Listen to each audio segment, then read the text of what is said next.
Hello guys, আমি আজকে আপনাদের দেখাবো কিভাবে আপনারা প্যানেল ডাউনলোড করবেন এন্ড প্যানেল ডাউনলোড করে পিসিতে আরামে প্যানেল ইউজ করে খেলতে পারবেন। কি আজকে কি তোমরা প্যানেল দেখার ভিডিওর জন্য এসেছো? এই প্যানেল আমাদের গেমের জন্য যে কতটা পরিমাণে সমস্যাদায়ক এটা কি তোমরা বোঝো? তোমরা যে হ্যাক ভিডিও, এই হ্যাক প্যানেল এগুলো সার্চ করে করে খোঁজো, তোমাদের কারণে যে একটা গেমের এনভায়রনমেন্ট নষ্ট হয় এটা কি তোমরা বোঝো? না, বোঝো না। ইউটিউবে 10টা সার্চ সবথেকে বেশি popular: how to hack Free Fire, how to use panel, এরপর আছে how to use Desert Eagle hack, headshot hack. এগুলা ইউজ মানে এত পরিমাণে কিওয়ার্ড সার্চ হয়েছে, কালকে আমি তো দেখলাম, অবাক হয়ে গেলাম। এগুলো কিওয়ার্ড মানুষ সার্চ করতেছে ইউটিউবে ফ্রি ফায়ারের জন্য। যেখানে আমাদের হ্যাকারের বিরুদ্ধে প্রতিবাদ করা দরকার সেখানে আমরাই সার্চ করতেছি ডেজার্ট ইগল, হেডশট, এগুলা। কেন ভাই, কেন? আর দোষ তোমাদের দিয়েও লাভ নেই, ওই সমস্ত ইউটিউবারদের দোষ দেওয়া উচিত যারা এই সমস্ত হ্যাক প্রমোট করতেছে। ছোট ছোট বাচ্চারা যারা বুঝে না এই সমস্ত হ্যাক ইউজ করতেছে, আইডি ব্যান খাচ্ছে, এন্ড তারপরে তারা কান্নাকাটি করতেছে। 1 নম্বর বিষয় হচ্ছে তাদের আইডি তো ব্যান যাচ্ছে, 2 নম্বর বিষয় হচ্ছে তারা গেমের এনভায়রনমেন্ট নষ্ট করতেছে। আর এই গাড়িনা তো নাকে তেল দিয়ে ঘুমাচ্ছে। এই গাড়িনা যদি একটা কাজ করে, যেগুলো রিজনে বসে আছে সিএস ক্লাস স্কোয়াডে, সবগুলাই হ্যাকার। এক একটা দেখে দেখে কি তারা ব্যান করতে পারে না? না, করবে না।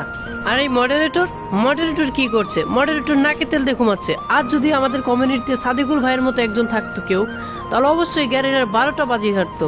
গ্যারিনার ভাগ্য অনেক ভালো, আজকে আমাদের মাঝে সাদিকুল ভাই নাই। যদি আজকে আমাদের মাঝে সাদিকুল ভাই অ্যাক্টিভ থাকতো তাহলে যে দেখতে পারতা কমিউনিটি কিভাবে সোজা করতে হয়। আর আগে যখন সাদিকুল ভাই কমিউনিটিতে ছিল, একটা ইউটিউবার সাদিকুল ভাইয়ের দিকে ভয় পাইছে যে কখন সাদিকুল ভাই এসে আমাদের গলা চেপে ধরবে আর আমরা কিছু করতে পারবো না, আমাদের চ্যানেল লাইভ বরবাদ হয়ে যাবে। আফসোসের সাথে বলতে হবে যে আজকে আমাদের কমিউনিটিতে তেমন কোনো রোস্টার নেই। অ্যাডভান্স গেমিং সহ বাকি যেগুলো রোস্টার আছে, একটারও আমি হ্যাকার নিয়ে কথা বলতে দেখলাম না, যে হ্যাকারগুলো কিভাবে বন্ধ করা যায়। যারা যারা আমার ভিডিওতে হ্যাক দেখতে এসেছো এন্ড হ্যাক খোঁজার জন্য এসেছো, সো তারা প্লিজ ভাই এগুলো আর করো না এখন থেকে। তোমাদের দোষ আমি দিচ্ছি না, আমি ওই সমস্ত ইউটিউবারদের দোষ দিচ্ছি যারা তোমাদের মতিভ্রষ্ট করে দিয়েছে, সেই সমস্ত ইউটিউবারদের দোষ দিচ্ছি। তোমার কি একটু কষ্ট হচ্ছে না যে এই শখের গেমটা আস্তে আস্তে নষ্ট হয়ে যাচ্ছে? সেটা কি তুমি মেনে নিতে পারবে?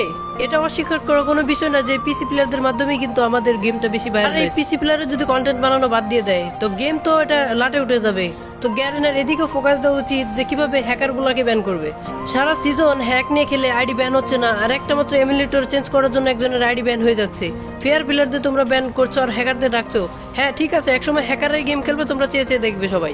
যেখানেই তাকাই সেখানেই প্যানেল। ফোন প্যানেল তো ব্যান করে ফেলছে গ্যারিনা, বাট পিসি প্যানেল গুলো ব্যান করতে পারছে না। গারিনার দোষ হচ্ছে যে গারিনা যেগুলো ফেয়ার প্লেয়ার সেগুলোকে ব্যান করছে, আর যেগুলো মাসের পর মাস হ্যাক নিয়ে খেলছে, প্যানেল ইউজ করতেছে, সেগুলোকে ব্যান করতেছে না। কোথায় গেল সেই ভিভ্যাজ যাদেরকে তোমরা সাপোর্ট দিয়ে উপরে তুলে ভিভ্যাজ এনে দিয়েছো? তো সেই ভিভ্যাজদের বলো ভাই হ্যাকার ব্যান করো। দেখো যারা চাটনার প্রোগ্রামিং এ থাকে তারা সবাই গ্যারিনার চাটে, আর মিস্টার টিবলারও তার মধ্যে একজন। মিস্টার টিবলারকে আমি কোনোদিন কোনো অ্যাক্টিভিটিসে দেখতে পারলাম না। বাংলাদেশ সার্ভার আসলো, বাংলাদেশ সার্ভারেও তার কোনো অ্যাক্টিভিটি দেখতে পারলাম না। একদম লাস্টে গিয়ে সে কথা বলছে যখন তার মুখ খুলতেই হবে। যেমন আমাদের যখন 5ই আগস্ট শেখ হাসিনা পলায়ন করলো, তারপরে নিউজ চ্যানেলগুলো যেভাবে ফুসে ফেপে উঠলো, তারপর যেভাবে তারা মুখ খুললো, সেভাবে লাস্টের দিকে মিস্টার টিবলার গিয়ে মুখ খুলেছে। তেমনি হ্যাকার রিলেটেড মিস্টার টিবলারের কোনো খোঁজ নেই, কোনো কমিউনিটি নেই। তারা যে পার্টনার, তারা যে চাটনার প্রোগ্রামিং আছে, এই চাটনার প্রোগ্রামিং এর যে তাদের একটা দায়িত্ব আছে তারা এটা ভুলে গেছে। একটা কথা মনে রাখবা, আমরা আছি তো গেম আছে, আর এই গেমের কি কি সমস্যা এটা আমাদেরই কিন্তু সমাধান করতে হবে। গারিনার ভুল কথা সেটাও আমাদেরকে গারিনাকে বুঝিয়ে দিতে হবে। এর জন্য সমস্ত ইউটিউবারের একত্র হতে হবে।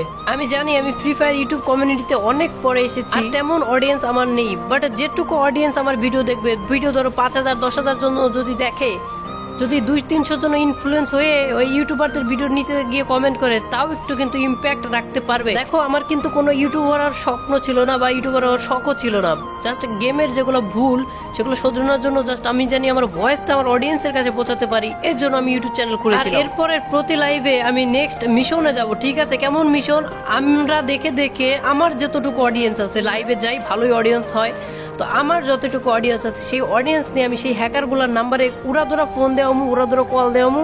কল দেওয়ানোর পর ওগুলোর এমন ডিস্টার্ব করামু, ওদের হোয়াটসঅ্যাপে মেসেজ দিতে দিতে একদম মানুষ জানি পাগল করে ফেলে, এরকম মেসেজগুলো দিতে বলবো মানুষকে। যখন আমি লাইভে থাকবো সবগুলো রেড মারা হবে, মানে এই পরিমাণে বিরক্তগুলো করাইমু যাতে ওই হ্যাক বিক্রি না করতে পারে, মামা হ্যাক বিক্রি করতে পারবো না। এতগুলা উড়া দুরা আবল তাবল মেসেজ আসবো, কারে থেকে কারে মেসেজ রিপ্লাই করবো, ই করবো বুঝতে পারবো না। কল তো থাকবে এক্সট্রা, ওই অনই করতে পারবে না ওর হোয়াটসঅ্যাপ। যেহেতু আমার ক্ষমতা কম, আমি বড় দূর কথা বলতে পারবো না, আমি এগুলার তো আটকাতে পারবো। এজন্য আমার যতটুকু অডিয়েন্স আছে, আমার অডিয়েন্স দিয়ে আমি এগুলোর আটকাবো। দেখো আল্লাহ নবী একটা কথা হয়ে গেছে, তুমি অন্যায়ের প্রতিবাদ করো, যদি পারো হাত দিয়ে প্রতিবাদ করো, যদি হাত না থাকে পা দিয়ে প্রতিবাদ করো, যদি হাত পা দুটোই না থাকে তাহলে মুখ দিয়ে প্রতিবাদ করো, আর যদি মুখ দিয়ে প্রতিবাদ না করতে পারো তাহলে মনে মনে নিন্দা করো। সো আমার যতটুকু ক্ষমতা আছে আমি আমার ক্ষমতা দিয়ে এগুলো আটকানোর চেষ্টা করো। তাহলে আমার সাথে আসো কারা কারা একটু আমার সাবস্ক্রাইব করে সাপোর্টটা করে দিও। সো আজকের ভিডিও এই পর্যন্ত, খুদা হাফেজ, বাই বাই, ভালো থাকো।